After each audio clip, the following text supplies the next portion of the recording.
Daredevils seem superhuman, until something goes incredibly wrong, then they die just like the rest of us. The difference here is, of course, the circumstances of their deaths are spectacular, so to speak, as you'll see in a few.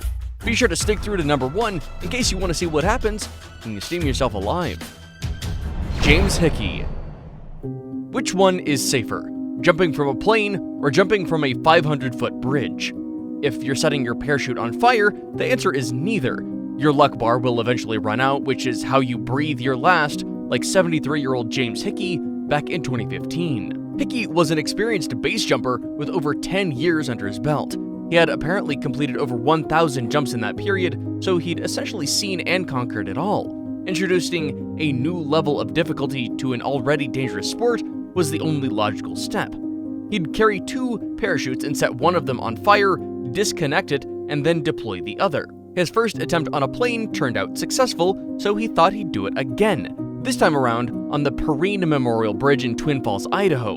Burning the first parachute worked out well, but that success was canceled out when the second parachute opened a little too late. The next thing was Hickey hurtling to his death while engulfed in fire and smoke. REMI LUCIDI. French-born LUCIDI gained notoriety online under the name REMI Enigma for scaling tall structures, buildings, cranes, bridges, and a Ferris wheel. He described himself as a photographer, but it was pretty clear what kind of photography he was talking about. A very dangerous kind. That became apparent when LUCIDI's trip to Hong Kong's Tregunter Towers. He had no business getting in, so he lied to the guard about having to meet a friend on the 40th floor. The guard would later figure out the deceit, but it was too late. The then 30-year-old was already in the elevator. The last time he was seen on the security cameras was when he exited the elevator on the 49th floor, and again when he took the stairs to the top of the building. The next time he was seen again was by a maid as he banged on one of the building's windows in what some assume was a cry for help. The maid called for help all right, but the stuntman was nowhere to be seen by the time the police arrived. He had already fallen to his death 720 feet below. His camera was, of course, with him, containing a few of the other successful quests. GIGI Wu. Like REMI LUCIDI, GIGI also found a way to spice up a seemingly mundane activity. She did lots of hiking, but knew plain old pictures of her combing through some countryside weren't going to cut it. So she came up with the very brilliant idea of taking bikini shots. It didn't take long for Bikini Climber to be her new name, but it would only last for so long. A solo hike through Taiwan's Yushan Mountain didn't go as planned. 8 days in, the 36-year-old went tumbling 65 feet into the ravine and ended up with a broken leg, according to a phone call she made to a friend. Unfortunately, the rescue team couldn't get to her fast enough, and her choice of outfit was anything but ideal for freezing temperatures. 28 hours later, all the rescue team could do was collect her remains. Dean Potter and Graham Hunt. Potter's friend pretty much summed up most people's sentiments about Daredevil deaths. Very sad, but not very surprised. It's usually clear that these guys are courting trouble, and it's just a matter of time before something goes awfully wrong. On their part, Dean Potter and Graham Hunt were well experienced in extreme sports, so risk was something they were well aware of. Dean was an alpinist, highliner, base jumper, and free climber. Hunt, on the other hand, was mostly a base jumping guy, although his career was less decorated than Dean's. The bottom line is, they were all about stunts, dangerous ones. Hunt, for instance, was known for being the first person to free climb 3/4 up the 4,800-foot tall Half Dome, and Potter was for completing extremely risky highlining feats without much safety. But this experience would be of no use when the pair attempted a base jump at Yosemite National Park's Taft Point. This is something they had done a few times, and they definitely didn't expect any problems on this particular attempt. But it turned out to be their last, as the pair crashed into a rocky ridgeline.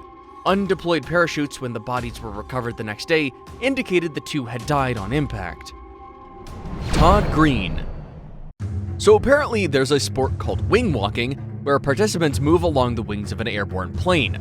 Huh, I wonder what could go wrong. Todd Green knows all about that. He was doing his wing walking thing as usual in 2011, but decided to switch it up a little. Instead of just walking from one end of the wing to the other, he shifted from a wing to a helicopter skid. Slipping was probably not part of his plan, but that's what happened. He slipped and fell 200 feet to his death at the Selfridge Air Show in Michigan. The death apparently didn't register with the huge crowd that had attended the show that day. To them, the fall seemed more like a part of the stunt than an actual freak accident. It took an announcement for the spectators to finally grasp the gravity of what they just witnessed. Green himself was more than experienced in this craft, having done aerial stunts for over 25 years, and he also came from a similarly talented family. His father, Eddie the Grip Green, is a Hall of Famer aerial stuntman. So the slip-up was just a bad day at the office for the wing walker rather than him being green. Unfortunately, the bad day comes only once in this line of work. Kirk Jones. As breathtaking as Niagara Falls is, plunging down the height is something most of us would avoid. We all know what would happen, but just in case you didn't, over 5,000 bodies have been retrieved from the falls since the 1850s. Kirk Jones, however, seemed to have a different idea of how the spectacular water formation would treat him. Enjoying the view from a distance was too boring for him, so he took the terrifying plunge into the raging waters. The result was just as you'd expect, another dead guy to add to the Niagara Falls long list of bodies. Surprisingly, this wasn't Kirk's first plunge. He had attempted a similar one 10 years before this in 2003, which he of course survived. He in fact became the first person in recorded history to come out alive from the fall without being inside a vessel. But it wasn't all peaches and cream for Jones. He had a bruised spine and a few broken ribs to take care of afterward. Sailendra Nath Roy. Indian-born Sailendra Nath Roy was a different kind of strongman. Instead of bulging biceps, he had just his hair, which he wore in a ponytail. That's what he used to perform many of his unbelievable feats of strength, primarily traveling on a zip wire. He was so good at it that in 2011, he was named the Guinness World Record holder for the furthest distance traveled on a zip wire using hair. He also once pulled a train, which is even more impressive considering that it's something most people can't do with their hands, let alone a ponytail. Trouble struck Roy in 2013 when he was on his usual ziplining endeavors, trying to cross a 600-foot-long zip wire suspended some 70 feet above the Teesta River. A few minutes in, he just stopped moving, and his pleas for help went unanswered as the large crowd that had gathered to witness the stunt couldn't make out what he was saying. 30 minutes later, he stopped struggling, which is when the spectators knew there was a problem. But it was too late. Paramedics found the stuntman already dead. Apparently, he had, in their words, a massive heart attack. Kyle Lee stalking. Don't try this at home warnings are actually quite helpful. You'd be surprised at the number of people who genuinely think attempting certain stunts is a good idea. Case in point, Kyle Lee stalking. In 2013, the 22-year-old was among the millions who saw this video, world's largest rope swing. It seemed simple enough, just tie a rope on Utah's 110-foot Corona Arch and swing away. Turns out there was more to it.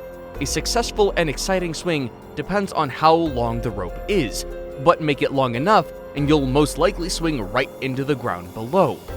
And as Kyle found out, you don't come out of that alive. That, of course, was the end of his rather short Daredevil career. Unfortunate, but he was just unlucky. Remember, the video that inspired him had millions of views at that time, so it did bring out quite a few amateur and experienced Daredevils, and a lot of them had successful swings. You could argue that the stunt isn't that risky after all, based on that, but so is every stunt until the worst happens. Don't try this at home, or anywhere, is still a good code to live by. AUDREY MESTRE. Diving on a single breath doesn't sound like a good idea, but a lot of people do it. There's even a whole sport around it. It's called free diving. Breathing equipment in free diving is a no-no, which is as dangerous as it sounds. But that wasn't enough of a deterrent for AUDREY MESTRE. In 2002, she had a go at her husband's 531-foot free diving record. For some comparison, a building that tall will have over 50 stories. That was the distance AUDREY was trying to cover twice, on a single breath. But she did even better than that with a depth of 561 feet. As far as records were concerned, she had shattered his. Unfortunately, the would-be celebrations didn't happen, as she never made it out alive. She blacked out at 300 feet and was pronounced dead when the emergency plan that had been put in place hoisted her to the surface. The perilous dive was supposedly slated to take just 3 minutes, but AUDREY somehow overstayed by an extra 6 minutes, making the endeavor an outright catastrophe.